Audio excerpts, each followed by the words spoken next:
जय हिंद. जनता news Beed या चॅनलमध्ये आपलं स्वागत आहे. मी अजमेर सर. आज आपण खूप चांगली महत्त्वपूर्ण आकडेवारी एक अहवाल पाहणार आहोत, जे सगळ्या संशोधन आणि आपल्या अभ्यासू विद्यार्थ्यांना याचा फायदा होणार आहे.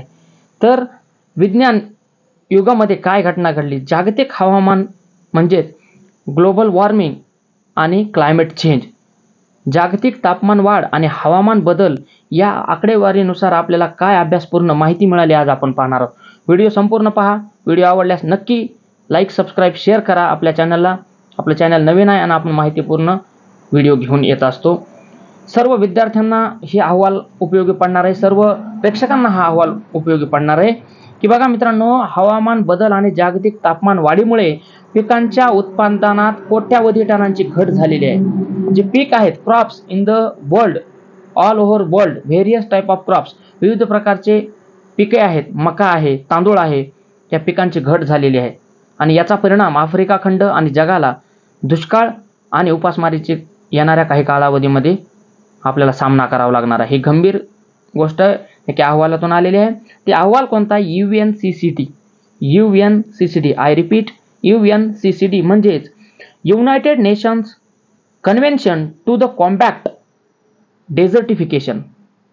United Nation convention to the combat desertification, UNCCD म्हणजे संयुक्त राष्ट्र संघटनेची एक अशी संघटना आहे जी वाळवंटीकरण थांबवण्यासाठी काम करत असते. UPSCला म्हणजेच युनियन पब्लिक सर्व्हिस कमिशन, जे कलेक्टर IPS ची एक्झाम घेत असते, त्याच्यामध्ये प्रश्न विचारला की डेझर्टिफिकेशन, वाळवंटीकरण वाढत आहे जगामध्ये, हे थांबवण्यासाठी काय केलं पाहिजे.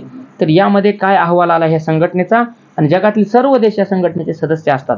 जे जे जास्तीत जास्त संयुक्त राष्ट्र संघटनेचे देश आहेत ते याचे सदस्य असतात. तर पृथ्वीवर 71% पाणी आहे, पण यामध्ये खूप जास्त प्रमाणात पिण्याच्या पाण्यामध्ये घट होत आहे आणि दुष्काळाचं प्रमाण वाढत आहे. बघा, या अहवालानुसार UNCCDच्या हवामान बदलामुळे 77% जमीन कायमची कोरडी होत आहे. 77% जमीन कायमची कोरडी होत आहे मित्रांनो. आणि हा बदल 1990 ते 2020 दरम्यान झालेला आहे. 1990 ते 2020 या 30 वर्षाच्या कालावधीत झाला आहे. त्यानंतर 43 लाख चौरस किलोमीटर क्षेत्र कोरडे पडलेले आहे. 43 लाख चौरस किलोमीटर म्हणजे भारतापेक्षा हे 33% मोठे क्षेत्र आहे. 33% एवढं क्षेत्र, भारतापेक्षा 33% क्षेत्र कोरडं झालंय. याचा परिणाम नक्कीच मानवजातीवर, प्राण्यावर होत आहे, पर्यावरणावर होत आहे. बघा, UNCCDचे सचिव जे आहेत इब्राहिम थिवॉय म्हणतात, पाऊस तात्पुरता कमी झाल्यामुळे दुष्काळ पडतो, मात्र दुष्काळ कायम आहे. 95% युरोप कोरडे होत आहे. आता युरोप खंड 95% कोरडा होत आहे, कारण का पाऊस कमी झालाय आणि पिकांची वाढ कमी होत आहे, शुष्क प्रमाण निर्माण झालेलं आहे. अमेरिकेचा पश्चिम भाग, भूमध्य प्रदेश, मध्य आफ्रिका, पूर्व आशिया या देशही या दुष्काळाच्या तडाख्याला बळी पडले आहेत. 77% क्षेत्र कोरडे आहे. 2 अब्ज 30 कोटी लोक दुष्काळाने ग्रस्त आहेत. 2 अब्ज म्हणजेच जवळपास एक गोष्ट लक्षात, 100 कोटी म्हणजे 1 अब्ज 200 कोटी लोक, 200 कोटी 30 लाख लोक यामध्ये काय झालेले इथं, हे दुष्काळग्रस्त भागानं त्रस्त झालेत. म्हणजेच 2 अब्ज 30 कोटी, जवळपास 2.5 अब्ज लोक. बघा, एवढं दुष्काळग्रस्त या भागामध्ये परिस्थिती निर्माण झाली. ही बातमी अशा माहितीपूर्ण पोस्ट किंवा खात्रीशीर आपण डाटा कमी बघत असतो, कारण का आवड नाही, यामध्ये इंटरेस्ट नसतो. पण या आपल्या येणाऱ्या पिढीसाठी, त्या देशासाठी माहिती खूप आवश्यक आहे मित्रांनो. तर 2 अब्ज 30 कोटी लोक दुष्काळाने त्रस्त आहेत. येणाऱ्या पुढच्या कालावधीत, या शतकाच्या शेवटी म्हणजेच हे जे 2100 होईपर्यंत पृथ्वीचा 20% भाग हा दुष्काळाने प्रभावित होईल.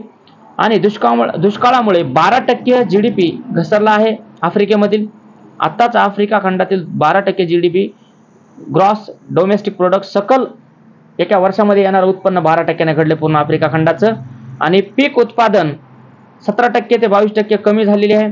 2024 पर्यंत मक्याच्या उत्पादनात 20 दशलक्ष टन घट होईल आणि 1,90,00,000 टन तांदूळ ही कमी होईल, असा या UNCCD या संघटनेचा अहवाल आहे.